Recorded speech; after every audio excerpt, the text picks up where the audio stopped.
আহমাবাদ বাংলাদেশ জামাত ইসলামী গোদাগাড়ি পৌর শাখা 5 নম্বর ওয়ার্ড কর্তৃক আয়োজিত আজকে রমজান শিক্ষক আলোচনা ইফতার মাহফিলের সম্মানিত সভাপতি পরিচালক প্রধান অতিথি সহ আজকে উপস্থিত রোজাদার ব্যক্তিগণ, মহান রবের শুকরিয়া আদায় করছি যে মহান রব্বুল আলামিন আমাদেরকে সৃষ্টির মধ্যে সৃষ্টি সেরা করে সৃষ্টি করেছেন, শ্রেষ্ঠত্বের মর্যাদায় টিকে থাকার জন্য যুগে যুগে নবী এবং রাসূলের মাধ্যমে আমাদেরকে পথ দেখিয়েছেন কিভাবে আমাদের এই মর্যাদা রক্ষা করা যায়।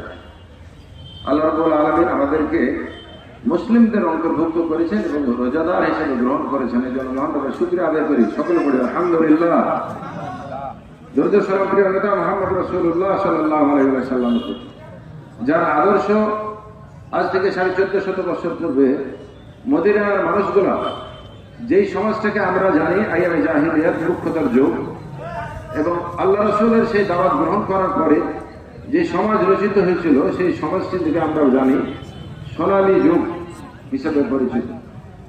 আজকেও যদি আমরা আল্লাহর দেওয়া সেই জিহাদ আমাদের ব্যক্তি জীবন, পারিবারিক জীবন, সমাজ, রাষ্ট্রের সর্বক্ষেত্রে যদি আমরা গ্রহণ করতে পারি, আবারও আমরা সেই সুখ, সেই আনন্দ, সেই শান্তি অনুভব করব।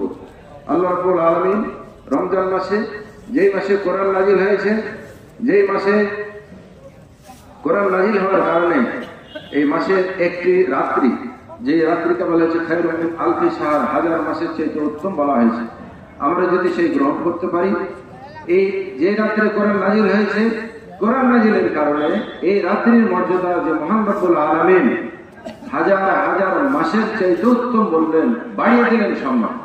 আমরা যদি আমাদের ব্যক্তি জীবনে সেই কোরআনকে আবার অনুসরণ করতে পারি, তাহলে যেই ব্যক্তি, যেই জাতি, যেই সমাজ, যে রাষ্ট্র এই কোরআনকে অনুসরণ করবে তার সম্মান বাড়িয়ে দিবেন কে বলেন?